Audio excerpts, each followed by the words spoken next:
তোমার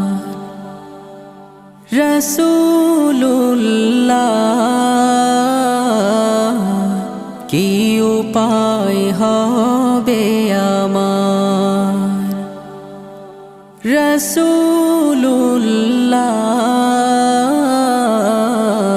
কি উপায় হবে আমার ওই মদিনার পথের ধুলি মাখতাম আমি পেলে সুরমা বলি ওই মদিনার পথের ধুলি মাখতাম আমি পেলে সুরমা বলি ফিরে পেতো এ নয়নে নূর